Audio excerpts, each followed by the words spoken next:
30 years ago, a stranger saved my life. I never found her. I never thanked her. And I spent 3 decades wondering if kindness like that still existed in this world. Then one afternoon, my daughter collapsed on a street corner, and a young man I'd never met gave me my answer.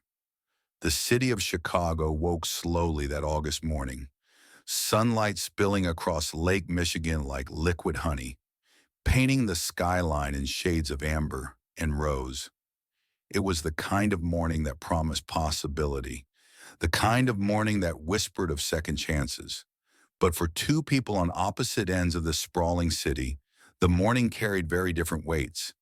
In a cramped studio apartment on the south side, where the wallpaper peeled like old skin and the radiator clanked even in summer, Ethan Cole opened his eyes at 4:47 a.m. 13 minutes before his alarm. He had not slept well in 3 years, not since the night he held his mother's hand in a hospital room that smelled of antiseptic and goodbye, watching the monitors flatline while nurses rushed in too late to change anything. He lay still for a moment, staring at the water stain on the ceiling that had grown larger over the past month. The landlord never fixed anything in this building. Why would he? The tenants here were the kind of people the world had decided not to notice. Ethan rose and moved through his morning routine with the efficiency of someone who had learned to survive on less. Cold shower, because hot water cost extra. Instant coffee, because real coffee was a luxury he could not justify. And then the ritual he had performed every morning for the past week, standing before his closet, reaching past the worn t-shirts and faded jeans, to touch the one piece of clothing he treasured more than anything he owned. A white dress shirt, cotton, slightly yellowed at the collar now, but still pressed, still perfect. His mother had given it to him 6 months before she died, when the doctors were still using words like treatment options and remission rates, when hope was still something they could afford. For your first real job interview, Eleanor Cole had said, her voice already thinning from the illness that would eventually silence it forever. Whenever that day comes, you wear this. And you remember what I taught you, Ethan. Kindness is never wasted, even when it costs you everything. He had not understood then. He was only 21, still believing that the universe kept score, that good deeds earned good returns.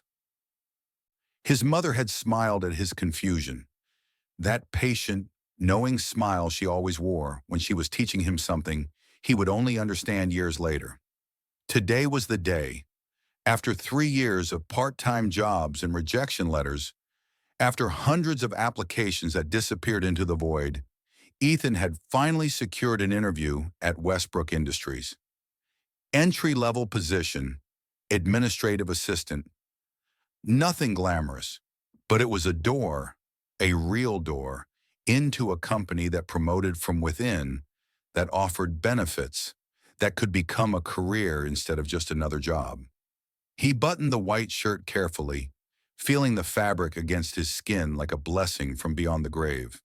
In the cracked mirror above his dresser, he saw his mother's eyes looking back at him, the same deep brown, the same stubborn hope. His phone buzzed on the nightstand. A text message from his landlord, the words cold and final. Final notice. Pay by Friday or vacate the premises. Ethan closed his eyes.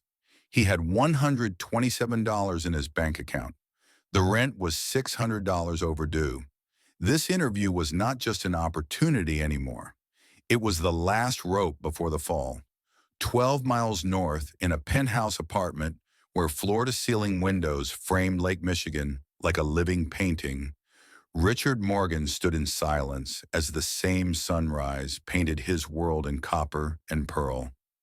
He should have felt grateful. At 54 years old, he had built Westbrook Industries from nothing, from a small consulting firm operating out of a rented office to a corporation that employed 3,000 people across the Midwest.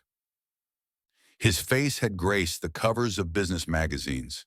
His name carried weight in boardrooms across the country. By every measure society used to define success, Richard Morgan had won.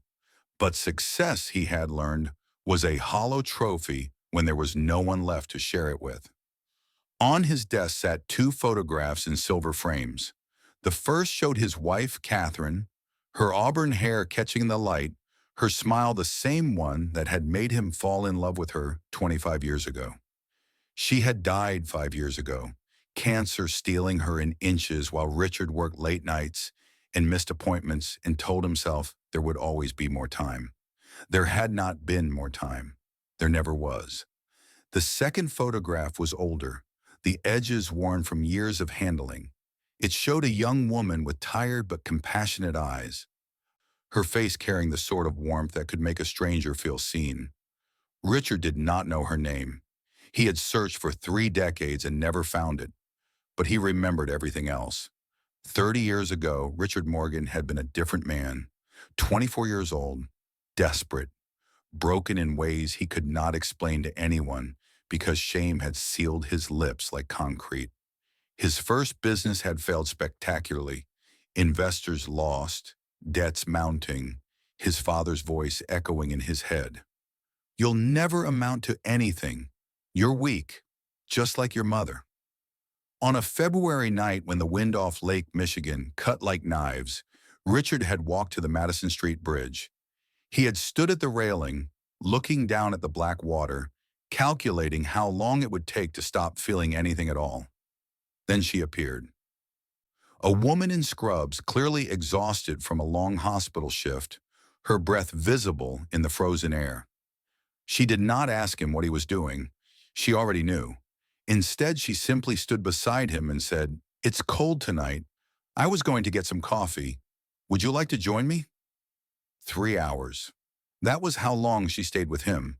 3 hours in a 24-hour diner, listening to him pour out every failure, every shame, every reason he had convinced himself the world would be better without him. She did not judge. She did not offer empty platitudes. She simply listened. And when he was done, she paid for his meal and helped him find a shelter for the night. When Richard asked her name, she had smiled, a gentle, knowing smile he would never forget, and said, "Someone helped me once. Now I'm helping you. One day, you'll help someone else." Then she was gone, vanished into the Chicago night like a ghost. Richard had spent 30 years searching for her, hiring private investigators, posting on websites, chasing every lead that emerged. He had described her to his mother countless times. The scrubs, the weary but warm expression, those specific words about paying kindness forward. He had never found her. He had never thanked her. And he had never stopped wondering if kindness like that still existed in the world. His phone rang, shattering the morning silence. The caller ID showed Mother. Richard smiled despite himself. Margaret Morgan was 82 years old, sharp as a surgeon's blade, and completely incapable of minding her own business. "You're brooding again," she said without preamble. "I can hear it in your silence." "Good morning to you too, Mother. Have you talked to Lily? Really talked? Not just work emails and calendar invites." Richard's jaw tightened. Lily, his daughter, 26 years old and already carrying the weight of a name she had never asked to inherit. Since Catherine's death, they had drifted apart like continents separating in slow motion, both of them burying themselves in work to avoid the grief they could not face. "She's busy," Richard said. "The Henderson account. She's hiding, just like you did after your father left. Just like you did before that woman helped you, all those years ago." The words landed like stones in still water. "Why are you bringing this up now?" Richard asked quietly. Margaret was silent for a moment. When she spoke again, her voice had changed, softer, almost reverent. "I had a dream last night about circles closing, about debts being repaid." She paused. "Call it an old woman's intuition, Richard, but something is going to happen today. Pay attention." Across the city, Lily Morgan was not paying attention to anything except the pounding in her head and the trembling in her hands. She had not slept in 2 days. She had not eaten since yesterday morning, a protein bar she had forced down between meetings. For 3 weeks, she had been working 18-hour days trying to repair the damage from the Henderson account, a catastrophic error that had cost Westbrook its biggest client and confirmed every whisper she had spent her entire career trying to silence. She only has this job because of her father. Must be nice to have a CEO for a daddy. I wonder how many mistakes she gets to make before anyone notices. The truth was worse than the whispers. Lily had made the mistake herself. A decimal point in the wrong place, a contract clause overlooked, a moment of exhaustion that cost the company $3 million in her own self-respect. She had not told her father. She could not bear to see the disappointment in his eyes, to confirm every doubt she suspected he already harbored. Instead, she had thrown herself into fixing it, working around the clock, skipping meals, running on coffee and shame and the desperate need to prove that she was more than just a name on a door. But the body keeps score. And on this particular August morning, as Lily rushed out of the Westbrook Industries building to retrieve documents she had forgotten at home, her body finally presented the bill. The sidewalk tilted. The sky swam. Her legs buckled beneath her like paper in rain, and she collapsed onto the crosswalk at Weston Avenue, her red dress pooling around her like spilled wine, her vision darkening at the edges. Cars honked. Pedestrians stepped around her. The city flowed past like a river around a stone, and Lily Morgan, daughter of Richard Morgan, heir to an empire, lay on the hot pavement and could not remember how to stand. Ethan was 4 blocks from Westbrook Industries when he saw her fall. He checked his watch. 11:46 a.m., 14 minutes until his interview. The building was right there, its glass facade gleaming like a promise in the afternoon sun. But the woman on the ground was not moving. Her blonde hair spilled across the concrete. Her body trembled. And everyone was walking past her like she did not exist. Ethan's feet moved before his mind could object. He reached her in seconds, kneeling on the pavement without a thought for his pressed shirt or his carefully planned schedule. Up close, she was younger than he expected, mid-20s, pale, beautiful in a fragile way that suggested she had been running too long on too little. Hey, can you hear me? Are you okay? Her eyes fluttered open, pale blue filled with confusion and fear. I can't. I haven't eaten. I can't breathe. Ethan moved on instinct, the way his mother had taught him during her years as a nurse. He helped the woman sit up slowly, supporting her weight, positioning his body to shield her from the blazing sun. You're going to be okay, he said, his voice calm even though his heart was racing. I've got you. Just breathe. He gave her his water bottle, the same one he had bought with his last few dollars that morning. He talked to her softly, keeping her conscious, watching the color slowly return to her cheeks. 11 minutes passed, then 15, then 20. When she was finally strong enough to sit up on her own, Ethan helped her call a rideshare, waited until the car arrived, and watched as she was safely driven away. Through the window, she whispered something that sounded like, "Thank you," her eyes glistening with tears. Ethan barely heard her. His watch read 12:23 p.m. The interview had ended 8 minutes ago. He walked to Westbrook Industries anyway, some stubborn part of him refusing to accept what he already knew. The lobby was all marble and glass, designed to make visitors feel small. At the reception desk, a woman with perfect makeup looked at him with polite indifference. I'm here for the 12 p.m. interview. I know I'm late, but there was an emergency. I'm sorry, sir. The interview's concluded at 12:15. The hiring manager has already made the preliminary selections. Ethan stood there, feeling the ground shift beneath his feet. He wanted to explain, to beg, to tell them about the girl on the street. But he saw the dismissal in the receptionist's eyes. The way she had already categorized him as someone who did not belong here, someone who had wasted his chance. "Thank you anyway," he heard himself say. He walked out into the afternoon heat, his mother's shirt already wilting against his skin. The door closed behind him with a soft click that sounded like a coffin lid settling into place. "Kindness is never wasted," his mother had said, "even when it costs you everything." Standing alone on the sidewalk, watching his future disappear into the Chicago traffic, Ethan was not sure he believed her anymore. 7 days passed. 7 days of waking before dawn and working until his body ached. 7 days of avoiding his landlord's calls and counting the hours until Friday. Ethan told no one about what had happened on Weston Avenue. What was there to tell? That he had traded his only chance at a real career for 15 minutes with a stranger? That he had sacrificed his future for someone who did not even know his name? The world did not reward kindness. His mother had believed otherwise, but she was gone now, and her faith had died with her. On Wednesday morning, Ethan woke to find an email in his inbox that made his heart stop. "Dear Mr. Cole, due to unforeseen circumstances, one of our selected candidates has withdrawn from consideration. We would like to offer you the opportunity to interview for the remaining position. Please confirm your availability for Friday at 2 p.m. Ethan read the message 3 times, certain he was hallucinating. Then he replied with trembling fingers, confirming his availability, barely able to breathe through the hope expanding in his chest.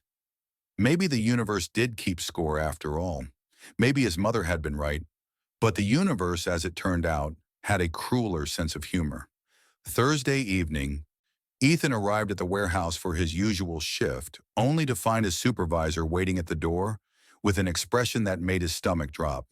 "Cole, we need to talk."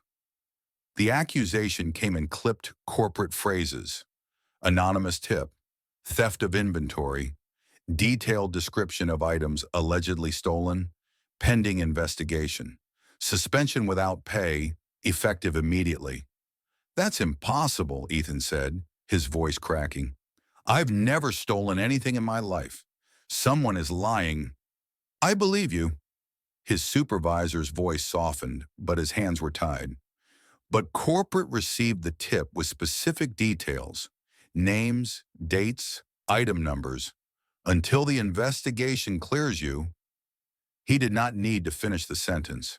Ethan understood. If Westbrook Industries ran a background check and discovered he was under investigation for theft, his interview would be canceled before it began. His second chance would vanish like smoke in the wind. That night, Ethan sat alone in his apartment, surrounded by overdue bills and eviction notices, and stared at the photograph of his mother on his nightstand. For the first time since she died, he allowed himself to cry.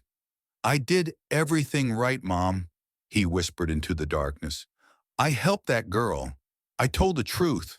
I worked hard. And I'm still losing everything." The photograph did not answer. The apartment was silent except for the sound of his own ragged breathing. He had never felt more alone. What Ethan did not know, what he could not possibly have known, was that 12 miles north, in a penthouse overlooking the lake, a very different conversation was unfolding. Victoria Hayes had spent 2 days investigating the young man who saved Lily Morgan's life. Security footage from the bus stop, transit records traced back to the South Side, social media profiles, employment histories, public databases, cross-referenced until a name finally emerged. Ethan Cole, 24 years old, 3 part-time jobs, a studio apartment in a building that should have been condemned years ago, and an interview at Westbrook Industries that he had missed by 23 minutes on the same day he stopped to help a stranger. But it was not Ethan's profile that made Victoria pause. It was the name listed under emergency contact on his original job application. Eleanor Cole, deceased. Victoria brought the file to Richard Morgan's office that evening. She expected him to review the information quickly and issue instructions. Instead, she watched as the color drained from his face, his hands beginning to tremble as he stared at a name that resonated in ways she could not understand. "Sir, is everything all right?" Richard did not answer. He reached for his phone and dialed a number from memory. "Mother, I need you to look at something. A name. Eleanor Cole. Does it mean anything to you?" On the other end of the line, Margaret Morgan was silent for a long moment. When she spoke again, her voice was barely a whisper. "Oh, Richard, after all these years, what are you talking about? The woman who saved you, on the bridge." Margaret's breath caught. "3 years ago, I finally found her. An obituary for a nurse named Eleanor Cole. The age was right. The hospital where she worked matched the area. And Richard, the photo. It matched every detail you described to me over the years. The gentle expression, the tired but warm eyes. It was her." Richard's world tilted on its axis. "Why didn't you tell me?" "Because she was already gone, sweetheart. Cancer. By the time I found her, she had been dead for 2 months. I didn't want to give you a name you could never thank." Margaret paused. "But she had a son she raised alone after her husband abandoned them when the boy was 6 years old." Richard stared at the file on his desk, at the name Ethan Cole, at the photograph of a young man with his mother's eyes. "Ethan," Richard said, the name feeling sacred on his tongue. "His name is Ethan, and he just saved Lily's life." "The circle is closing," Margaret said softly. "Just like I told you. Pay attention." The next morning, Victoria discovered something else, something that transformed Richard's grief into cold, precise fury. The anonymous tip against Ethan Cole had been traced to a public library computer. The computer required a membership card to access. The card belonged to Derek Simmons. Derek Simmons, 29 years old, former financial analyst whose family had lost everything in a market crash. A man who had applied to Westbrook Industries with the desperation of someone who believed he deserved better than life had given him. A man who had been passed over for a second-chance interview when Ethan Cole's name appeared on the list instead. The tip had been filed exactly 3 hours after Ethan received his interview invitation. The timeline was damning. The motive was clear. Richard studied the evidence for a long moment. Then he picked up his phone. "Victoria, have Derek Simmons brought to my office, immediately." Derek Simmons walked into Richard Morgan's office with the confident stride of a man who believed he was about to receive good news. His suit was expensive, his smile practiced, his handshake firm. "Mr. Morgan, thank you for seeing me. I've been hoping for an opportunity to discuss my qualifications." "Sit down, Mr. Simmons." Something in Richard's tone made Derek's smile falter. He sat. Richard slid a folder across the desk. "Do you recognize this?" Derek opened the folder. His face went pale as he stared at the library records, the timestamps, the IP address traced back to his membership card. "I can explain. You filed a false theft accusation against an innocent man." Richard's voice was quiet, but it carried the weight of 30 years of searching, 30 years of wondering if kindness still existed, 30 years of hoping to repay a debt he thought he would never have the chance to honor. "You fabricated evidence to destroy a stranger's life so you could eliminate your competition for a job." Derek's composure cracked. His practiced charm dissolved into something raw and desperate. "He didn't deserve that interview. I worked harder. I have better credentials. You worked harder to cheat." Richard stood, his shadow falling across the desk like a judge's gavel. "That tells me everything I need to know about your character, Mr. Simmons." He pressed a button on his phone. 2 security guards appeared at the door. "Escort Mr. Simmons from the building. His access is permanently revoked." Richard paused, his eyes never leaving Derek's face. "And Mr. Simmons, I have friends at every major firm in the city. By tomorrow morning, they will all know exactly what kind of man you are." Your career in Chicago is over. I suggest you start looking elsewhere." Derek's face contorted with rage and humiliation as the guards led him away. Richard watched him go, feeling no satisfaction, only a weary resolve to finish what needed to be done. He turned to Victoria. "Cancel the investigation into Ethan Cole. Contact his employer and inform them the accusations were fabricated." He took a breath. "And schedule a meeting with Mr. Cole himself. Not an interview. A personal meeting. Tomorrow afternoon. My office." "Yes, sir. Should I tell him what this is about?" Richard looked at the photograph on his desk. The woman who had saved his life and vanished before he could ever thank her. "No," he said quietly. "Some stories need to be told in person." Friday morning arrived gray and uncertain, the sky heavy with clouds that could not decide whether to rain or relent. Ethan had spent the night packing his belongings into cardboard boxes, preparing for an eviction he could no longer avoid. The interview email sat unopened in his inbox. There was no point in reading it now. By Monday, he would be homeless. By next month, he would be just another statistic, another young man the city had swallowed whole. His phone rang at 9:47 a.m., an unknown number. He almost did not answer. "Mr. Cole, this is Victoria Hayes, executive assistant to Richard Morgan, CEO of Westbrook Industries." Ethan's breath caught. Yes? "Mr. Morgan would like to meet with you personally this afternoon. Not for an interview, for a private meeting. A car will pick you up at 2:30. "I don't understand. The investigation has been resolved. You've been completely cleared. The accusations were false, filed by an individual who has been dealt with accordingly." Ethan sank onto his bed, his legs suddenly unable to support him. "Cleared? How? Who?" "Mr. Morgan will explain everything this afternoon. Please be ready at 2:30. The line went dead. Ethan stared at his phone, certain he was dreaming. But the car arrived exactly on time. A black sedan with leather seats and tinted windows, the kind of vehicle Ethan had only ever seen in movies. The driver opened the door for him without a word, and 40 minutes later, Ethan found himself standing in the marble lobby of Westbrook Industries, being escorted not to a waiting room or a conference space, but to a private elevator that required a special key. The doors opened onto the executive floor. Victoria Hayes met him with a warm smile and led him down a corridor lined with artwork worth more than Ethan would earn in a lifetime.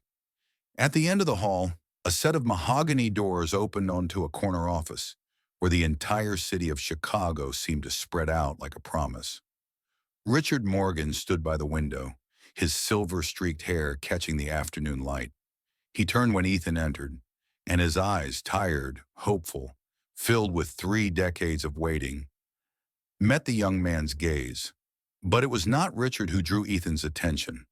On the leather sofa sat a young woman in a blue dress, blonde hair, neatly styled, pale blue eyes that widened with recognition. The woman from the crosswalk, and beside her, in an elegant chair positioned like a throne, sat an elderly woman with silver hair and perceptive eyes that seemed to see straight through to his soul.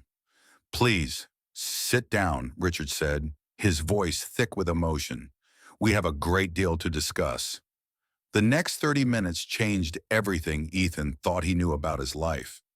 Richard told the story from the beginning, the failure of his first business, the shame that had driven him to the Madison Street Bridge, the February night when he had stood at the railing and calculated the distance to the black water below, and the woman who had appeared out of nowhere. "She was still in her hospital scrubs," Richard said, his voice breaking. "She must have been exhausted from her shift. But she stayed with me for 3 hours. 3 hours in a diner, listening to a stranger pour out every failure, every shame, every reason I had convinced myself the world would be better without me." He paused, collecting himself. "When I asked her name, she smiled and said, 'Someone helped me once. Now I'm helping you. One day, you'll help someone else." Then she was gone. I spent 30 years searching for her, 30 years describing her to my mother, hoping someone would recognize her. 30 years wondering if I would ever get the chance to say thank you. Richard reached into his desk and withdrew an old photograph. A woman with tired but gentle eyes, her face carrying the unmistakable warmth that Ethan saw every time he looked in the mirror. 3 years ago, my mother finally found her obituary, a nurse named Eleanor Cole. Everything matched. The hospital, the timeline, the description I'd given her so many times. Richard's voice cracked. "She was your mother, Ethan. The woman who saved my life was your mother." The room tilted. Ethan's vision blurred. He was aware of Margaret Morgan rising from her chair, crossing the room, taking his trembling hands in her own. "Your mother's kindness saved my son," Margaret said, her voice gentle but fierce. She pulled him back from a darkness that would have destroyed him. And because she did, Richard went on to build this company, to marry the love of his life, to raise a daughter. She gestured toward Lily, who sat motionless on the sofa, tears streaming down her face. "And now, 30 years later, your kindness saved my granddaughter. The same impossible grace. The same choice to help a stranger instead of yourself." Margaret squeezed his hands. "This family owes everything to the Cole family, a debt we've waited 30 years to repay." Ethan could not speak. The photograph of his mother swam before his eyes. The same face he had stared at every night for 3 years, wondering if she could see him, wondering if she knew how hard he was trying. "She never told me," he finally managed. "She never said anything about this." "I suspect she kept it secret for the same reason I would have," Richard replied. "Kindness shouldn't come with receipts. Your mother didn't save my life expecting anything in return. And perhaps she wanted you to become who you are without the weight of that story hanging over you." He walked around his desk and placed a folder in Ethan's lap. "I'm not offering you a job because your mother saved my life, Ethan. I'm offering you this because of who you are. Because when the universe gave you a choice between your own future and a stranger's well-being, you chose the stranger, just like she did, every single time." Ethan opened the folder with numb fingers. Inside was an offer letter for a management trainee position, direct mentorship track, full benefits, starting salary 3 times what he currently earned at all 3 of his part-time jobs combined. "In 5 years, if you work as hard as I believe you will, you could be running a division," Richard said. "In 10 years, you could be sitting where I'm sitting, but that's not why I'm making this offer." He leaned forward, his eyes bright with unshed tears. "I'm making this offer because 30 years ago, a woman I never knew showed me that kindness still existed in this world. And last week, her son proved that she had passed that gift on to the next generation." Lily rose from the sofa and crossed the room to stand before Ethan. Up close, she looked different than she had on the crosswalk. Stronger, steadier, but still carrying something fragile behind her eyes. "I've been thinking about that day constantly," she said quietly. "I keep replaying it in my head. Lying on that pavement, seeing people step around me like I was invisible. And then you appeared. You didn't know who I was. You didn't know my father could offer you a job. You just stayed." She reached out and took his hand. "You asked me once if I was okay. I never got to answer, so I'll answer now." She smiled through her tears. "I am. Because of you." The Cole Family Foundation opened its doors on the anniversary of Eleanor Cole's death in a renovated building on the south side of Chicago that had once been a shelter for homeless youth. Funded by Richard Morgan and managed by Ethan Cole, the foundation provided emergency assistance to families facing medical debt, the same crisis that had once broken the Cole family, the same desperation that had driven a young nurse to work double shifts while raising a son alone. At the dedication ceremony, the building was filled with doctors and nurses, social workers and philanthropists, families who had been helped, and families who wanted to help others. Above the main entrance hung a portrait of Eleanor Cole, her warm gaze watching over the work that her kindness had made possible. Ethan stood at the podium, looking out at the crowd. His father's absence no longer felt like a wound. He had built his own family now. Richard, who had become a mentor and a friend.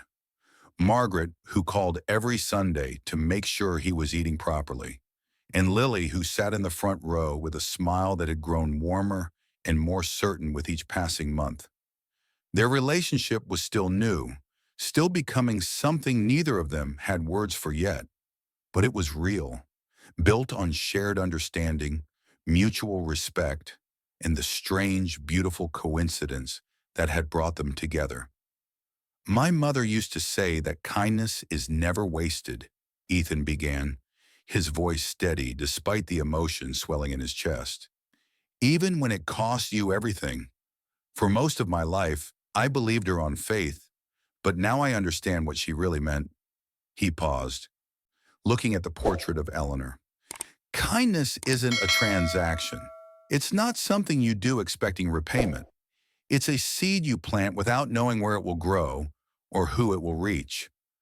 My mother planted a seed 30 years ago on a bridge in the middle of the night, and it grew into the man who built this building. I planted a seed on a street corner last year, and it grew into the family I never expected to have.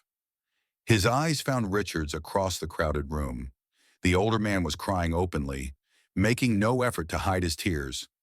So if you're listening to this and wondering whether kindness matters, whether it's worth the cost, I want you to know, it always is. Not because the world will reward you, not because someone will build a foundation in your name, but because 30 years from now, someone might be standing where I'm standing, telling a story about the day a stranger saved their life. Ethan smiled, feeling his mother's presence wrap around him like warm light. Some debts take 30 years to repay, but the best ones, the ones that matter, are always worth the wait. The ceremony ended as the sun set over Chicago, painting the sky in shades of rose and amber. In the crowd, families embraced. Old wounds began to heal, and somewhere in the city, a stranger helped another stranger without expecting anything in return, planting a seed that would bloom in ways none of them could imagine. The circle was complete, but the kindness continued. It always does.